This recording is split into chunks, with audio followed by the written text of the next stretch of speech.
నాట్యవందనం నాభాన భూమి సార్వౌ నాట్యవందనం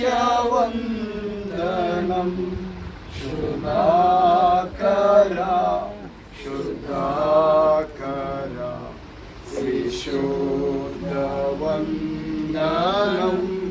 యెహోవా శ్రేష్ఠ జనకనీకు నింతయు ప్రణుతి మహోన్నతుండ దివ్యుడగణ మహిమ సంస్తుతి మహోన్నతుండ దివ్యుడగణ మహిమ స్తుతి శుభాకరా శుద్ధాకరా విశుద్ధవందనం విమోచక పిత్రాత్మజుండ విజయమంగళం సమస్త సృష్టి సాధనం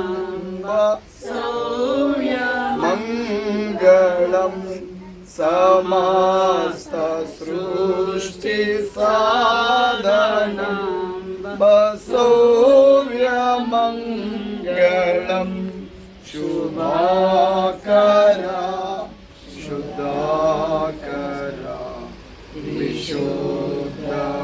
విశుద్ధవందనం వరాత్మా పితా పుత్ర నిర్గమ పరుడ స్తోత్రము వరా ప్రదూండ భక్త హృదయ వాస స్తోత్రము వరా ప్రదూండ భక్త హృదయ వాస స్తోత్రము శుభాకరా శుద్ధాకరా విశుద్ధవందనం తండ్రికిని కుమారునికిని పరిశుద్ధాత్మకును ఆది యందును ఇప్పుడును ఎల్లప్పుడును యుగ యుగములు మహిమ మహిమ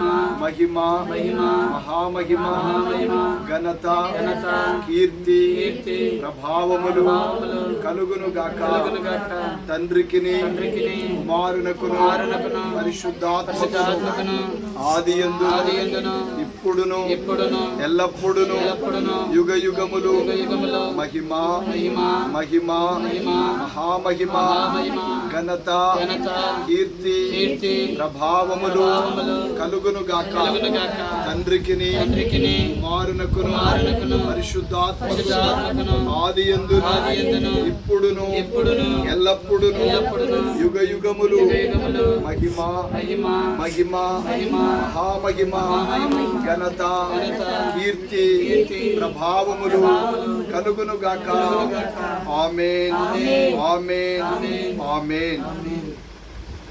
వాక్యాన్ని చదువుదాము ఈ సమయంలో. దేవుని వాక్య గ్రంథములో నుండి యోబు గ్రంథము 42వ అధ్యాయము 12వ వచనము నుండి 15వ వచనం వరకు నేను చదువుతాను.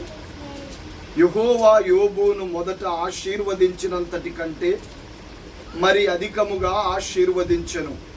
అతనికి 14,000 గొర్రెలను 6,000 ఒంటెలను 1000 జతల ఎడ్లను 1000 ఆడుగాడిదలను కలిగెను. మరియు అతనికి 7 కుమారులను 3 కుమార్తెలను కలిగిరి. అతడు పెద్దదానికి యొమీమా అనియు, రెండవ దానికి కెజియా అనియు, మూడవ దానికి కెరుం అప్పాకు అనియు పేర్లు పెట్టెను. ఆ దేశం